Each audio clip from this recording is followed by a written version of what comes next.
Welcome to Pinas Insider. Tanong ko lang po, Engineer, ano po ang damdamin ng mga kapatid natin ng mga Muslim na ang ating Vice President Sara Duterte ay tinanggalan po nila ng security? Kaya nga po, kung pwede lang sana kami ang maging security, kaya po namin yun. Marami ng politisyan na kaibigan namin. Napatunayan namin, hindi namin iniiwanan ng kaibigan namin, lalo na kung may yung bloodline ba. Alam nyo naman na siguro may dugo silang maranang. So hindi lang po yun, actually kung sino talagang naapi, doon kami. Kahit ipaglalaban namin yan. Talagang hindi po kayo nag-iisa, BP Sara. Si Sara. Maliban na si Sara ay kamag-anak namin. Hindi namin pababayan dahil kamag-anak namin siya. Taga Mindanao. Ang kwan lang namin ay huwag impeach. Yun lang ang masasabi ko dito. Ito ang kwan namin ngayon. Ang mga sasakyan. Mga sasakyan. 150. Oh, yung kanina may mga bagong dumating, hindi nakatay siya dito dahil ito ay yung linis na namin kahapon. Pero nakita niyo naman ang haba ng pila.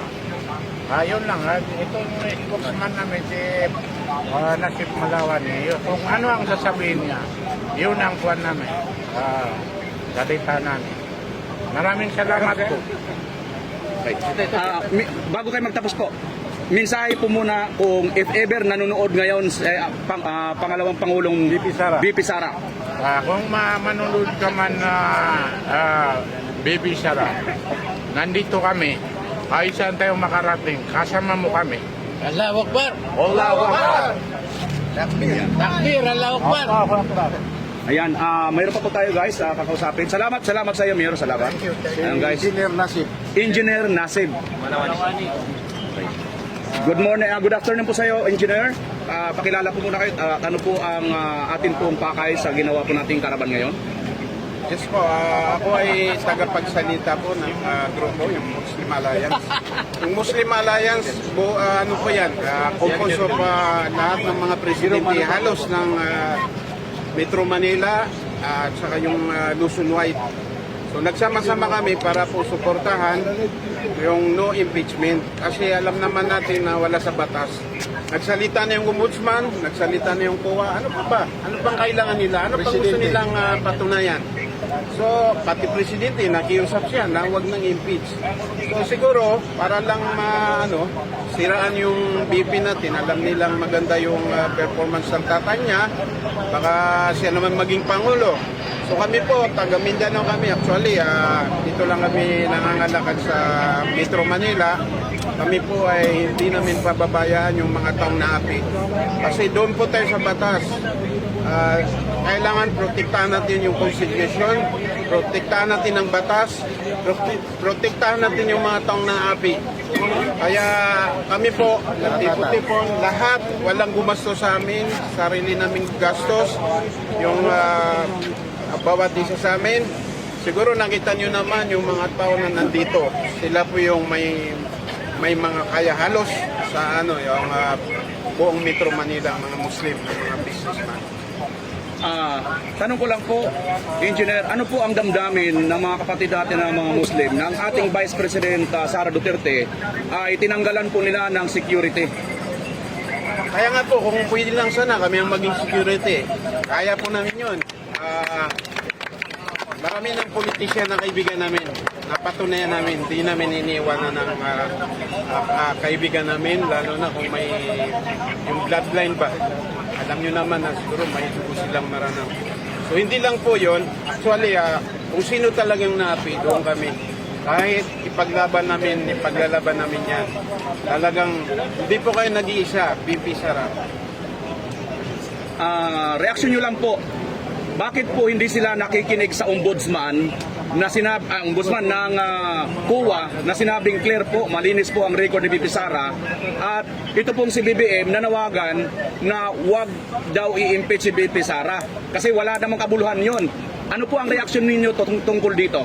Kaya nga po ginawa namin to bilang ipakita namin na talagang inaapi nila yung PSC natin, yung Vice President ng Sambayan ng Pilipino. Alam naman natin yung boto niya, overwhelmed talaga kasi sobra 30 million. Ano pa ba ang gusto nilang patunayan? Siguro tayo, tao tayo. Kami mga Muslim kami, hindi namin gusto yung ma-violate po yung batas. Gusto namin talaga doon kami, law-abiding citizen po kami. Kaya nakita nyo naman na magkaiba't ibang pamilya, magkaiba't ibang grupo, magkaiba't ibang tribo, para lang po ipakita sa buong Pilipinas, hindi lang sa buong Pilipinas, kung saan man may Pilipino, ipakita natin na hindi nag-iisa ang Vice President natin. Tutulong po kami hanggang sa dulo. Speaking ba hanggang sa dulo, hanggang kailan po kayo magsasagawa ng ganitong pagkilos?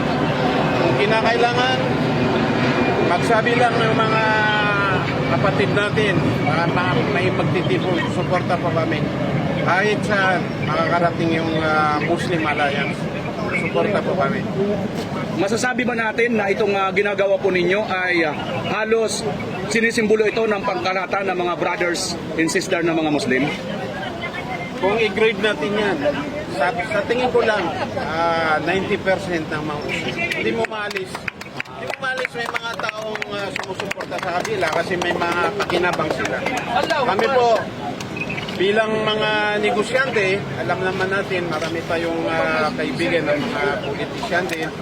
Kami po ay pinapagitan lang namin kung sino yung naapi, yung sinabi ko kanina, doon po kami. Hindi po namin iiwan yan. Hindi po nag-iisa yung mga taong naapi, lalo na yung Vice President natin. Speaking of negosyante, gaano po sa inyo kahalaga yung kapayapaan ng ating bansa bilang nagninegosyo? Napakahalaga po. Kasi pag walang kapayapaan, wala pong palakalan. Kung naniwala kayo, nakita na nangyari sa Israel, isang matayod na bansa yan, pero nung magkaroon sila ng gira, nung nangyari, bagsak yung economy nila. In fact, yung Prime Minister nila, alam nyo naman, parang i-impeach yata eh. Parang kung ano-ano nang sinasabi nila sa Prime Minister nila. Kaya po, kailangan talaga yung kapayapaan. Kung walang kapayapaan, walang kalakalan. Kung walang kalakalan, walang negosyante po. Yun, yan sa akin. Pangalawang panghuling tanong ko na lang. Ang mensahe nyo po sa ating mga kababayan, mapa non-Muslim, Christian at iba't ibang mga reliyon at mga OFW sa buong bansa at sa buong mundo. Opo, nananawagan ako sa mga kababayan natin. Alam ko naman na pro-peace kayo, pro-constitution kayo. Hindi nyo pababayaan na masira yung constitution natin. Pag government employee ka man o simpleng tao ka lang. Ang sa akin lang po, nananawagan ako, alam ko naman. Ngayon, nararamdaman ko, kahit saan ako pumunta, yung suporta nila kay BP Sara talagang nandoon sa suporta nila kay Duterte. Kaya po, ang sinasabi ko, sabihin ko sa inyo, mga kapatid, ito na po yung panahon na magkaisa tayo. Magkaisa tayo, kung sino ang naapi, doon po tayo. Kahit sinong mga api, kalabanin natin sa mapayapang paraan. Yan. Panghuling mensahe nyo po, iukol nyo naman kay Vice President Sara Duterte at kay Pangulong Duterte kung sila po ay nanonood ngayon. 5,300, magpa 5,400 na po ang viewers ko at sa ibang pong mga kasamahan natin. At baka mamaya nanonood si BP Inday at saka si Tatay Digong. Mensahe nyo po, sir. Of course, kung nanonood man si Tatay Digong, siguro kahit hindi siya nanonood, mapapanood niya. Kasi BP Sara, nagkaisa po ang mga kamusliman. Siguro ilan lang naman, mayroong mga taong ibang pananaw sa buhay. Pero kami, nagkaisa kami, walang nagbabayad sa mga kasamaan natin. Alam nyo naman, malaking gastos yung ginagawa natin. Kami po ay nag-ambag-ambag para lang po patunayan natin na talagang yung mag-ama, gusto naming suportahan yan hanggang sa dulo. 2028 election, makikita nyo po ang Muslim Alliance sa pamumuno ni former Mayor Akhtar Marmar, yung chairman sa board, si former Mayor Monty Mariano, yung Vice Internal, yung kapatid natin, incoming MP ng BARM, si Jerry Magarang. Isa pong former eminent commander yan. Former admin ng Golden Moss. Isa po yan nirerespeto sa amin. Nirerespeto yan dahil isa siyang sultan. Tsaka yung kapatid natin, si Abdurrauf. Siya po ang Vice President ng External.